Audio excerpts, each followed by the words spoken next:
Imagine you're at a family gathering. Your cousin is going on and on about their amazing new job, but you can see it in their eyes. Something's off.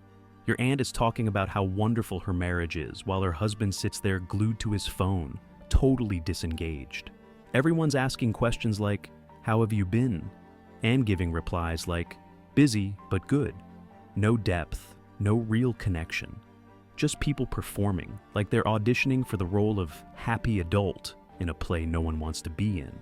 But there's always that one person, quiet, sitting off to the side, not sulking, not bored, just watching, listening, noticing. That person isn't antisocial. They're not shy or awkward. They're just on a completely different frequency. And what most people don't realize is this: more often than not, the quietest person in the room is actually the smartest one there. See, for decades, we've been sold this warped idea of what an introvert is. They're painted as socially broken, just extroverts who failed to launch. But that's completely backwards. Introverts aren't broken extroverts. They're anti-bullshit. They're not avoiding people. They're avoiding noise. Carl Jung, the guy who actually coined the terms introvert and extrovert, understood this better than anyone. He saw that introverts had a unique gift, a mental superpower, really. They can read the room faster than anyone else. They see behind the mask. They choose their battles wisely, not because they're timid, but because they know how much energy real engagement costs. Here's something we're never taught in school. Human interaction is energy exchange.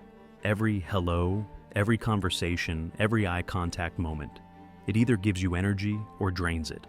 It's not just words, it's a transaction. And extroverts, they gain energy from it. Put them in a room full of people, and they light up like a solar panel in the sun. They thrive on stimulation, talking, laughing, exchanging validation. That's their fuel. Introverts, completely different operating system. They generate their own energy internally, but when they're forced into too many social interactions at once, their system overloads. It's not that they can't handle it, it's that it costs them more. They're like powerful machines that need recovery time between each run. And that's what makes Jung's insight revolutionary. Ever get that strange gut feeling that someone's being fake? Like their smile says one thing, but their energy says another? That's your authenticity radar picking up interference. Introverts? They're wired to pick up on that signal all the time. Their radar never shuts off. It's constantly scanning for realness. And because they can spot what's genuine versus what's performative, they're a lot more selective about who they talk to and what they engage with. It's not that they're avoiding people, they're avoiding acting. They want real connections, not theater. Think back to the last group conversation you were part of. How many people were actually listening, and how many were just waiting for their turn to speak? How many were being authentic, and how many were trying to maintain a certain image? Introverts pick up on all of that in real time, and it's exhausting. Not because they're fragile, but because they're tuned in. Society has spent so much time pushing introverts to come out of their shell that it completely missed the point. They're not hiding, they're filtering. The world tells them to go to every party, say yes to every invite, shake every hand. But introverts already know what no one else seems to get. Energy is finite, and it should be spent wisely. So, when an introvert decides to skip that networking event or turns down yet another social obligation, it's not fear, it's strategy. It's a conscious decision to protect their most valuable resource, their energy. They'd rather pour that energy into something that truly matters, a one-on-one conversation that leads somewhere real, a creative project that expresses something meaningful, or simply solitude, where their thoughts can roam without interruption. That's not weakness, that's elite-level social intelligence. Carl Jung saw this inward focus not as a flaw, but as a foundation for psychological growth. Introverts develop rich inner lives because they spend more time inside themselves. They build layers of self-awareness that extroverts often have to work much harder to access. And this depth gives them an advantage most people never see coming. Modern life, however, has turned socializing into a game of optics, a competition of who can look the most connected, the most successful, the most busy. But introverts can't be fooled by that. They've trained themselves to notice the gap between words and energy, between gestures and intentions. They know the difference between a real friend and someone networking for gain, between sincere interest and empty flattery, between meaningful presence and performative enthusiasm. This is why introverts often withdraw from group dynamics that feel fake or forced. They're not bitter, they're just tired of playing a game where no one is saying what they really mean. They'd rather sit in silence than waste their time in shallow waters. And while everyone else is busy being loud, they're being precise. While others scramble for attention, they're sharpening their focus. Introverts are strategic with their social currency. If they're going to invest in a conversation, it better yield more than awkward small talk. If they're going to commit to a relationship, friendship, business, or romantic, it better be built on something real, not just shared proximity or social convenience. And here's the truth no one talks about. Introverts aren't actually missing out. They're skipping the noise so they can access a deeper version of life. While extroverts build networks, introverts build foundations. Deep, stable, lasting ones. They're not collecting acquaintances, they're cultivating loyalty. They're not trying to be everywhere, they're trying to be intentional about where they are. This depth is what makes introverts some of the most loyal, supportive, and emotionally intelligent people you'll ever meet.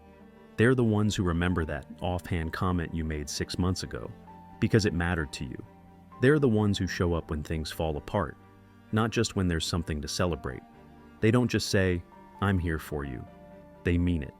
And all of this is powered by something we rarely give credit to: quiet observation. Introverts are observers. While everyone else is acting, they're noticing, not from a distance of indifference, but from a place of curiosity. They study people, not to judge, but to understand. They notice patterns, behaviors, power dynamics, emotional cues. They see how people interact, how they change around others, how they communicate when words aren't even used. And all of this adds up to something most people overlook: wisdom. Here's the magic of quiet wisdom. When introverts finally speak, it matters. It's not random noise. It's not just to fill the silence. It's insight that's been filtered, processed, and sharpened. While others are busy performing, introverts have been watching, analyzing, and understanding. So, when they do contribute, it's often the most grounded, meaningful things in the entire room. They've developed what I call an authenticity filter. They can feel when someone is pretending. They can detect emotional manipulation instantly. They sense when kindness is real and when it's calculated. And because they're not interested in playing along with the performance, they often step back, not because they can't engage, but because they choose not to waste time on anything inauthentic. That's why introverts seem picky with friendships. They're not picky, they're selective. They know what fake connection costs, and they'd rather be alone than surrounded by people who don't get it. Their solitude isn't empty, it's full of potential. Because when introverts are alone, they're not isolating, they're creating.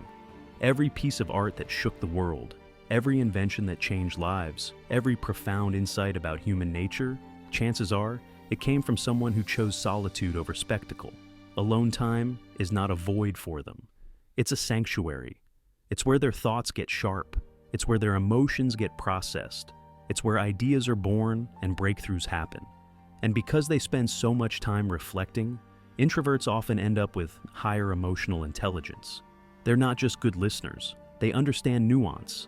They sense when someone needs space, when someone's hurting beneath a smile, when something's off even if no one else notices. They bring calm in chaos, clarity in confusion, depth in a world obsessed with speed. This is why they make incredible leaders, not the flashy, loud, center stage kind, the thoughtful, calm, deeply respected kind. People like Bill Gates, Warren Buffett, and Larry Page. They lead through vision, not volume. They think before they speak. They act with intention. They're not distracted by applause because they're focused on substance. And guess what? The digital world, the one we live in now, is tailor-made for introverts. They can work remotely without the energy drain of office politics. They can build deep relationships online, finding communities that resonate with who they really are. They can express themselves through writing, where depth is rewarded and thinking matters. The pandemic didn't isolate them, it validated them. It proved that productivity, connection, and fulfillment, don't have to be loud or visible to be real. So, let's flip the script. Society doesn't just need introverts, it depends on them. In a culture drowning in performance, they bring truth. In a world addicted to validation, they model self-reliance. In an age of noise, they bring signal. They're the ones who call out what no one else dares to, who see what others are too distracted to notice, who create the art, the technology, the literature, the ideas that move humanity forward. They're not broken, they're essential. So, if you're an introvert, or you know one, this is your permission slip to stop apologizing. Stop shrinking. Stop trying to fix what was never broken. You don't have to explain why you prefer small groups or deep talks or alone time. You don't have to defend your silence or justify your depth. You don't have to pretend to enjoy what drains you. You have nothing to prove. You don't need more followers, more invites, more noise. What you need is space to think, to feel, to grow. The revolution isn't about making you louder. It's about making the world quiet enough to hear people like you. If this resonated with you, hit that like button and share it with someone who needs to hear this. And drop a comment with the word unstoppable if you're done apologizing for who you are. Because this world doesn't need more noise. It needs more of you.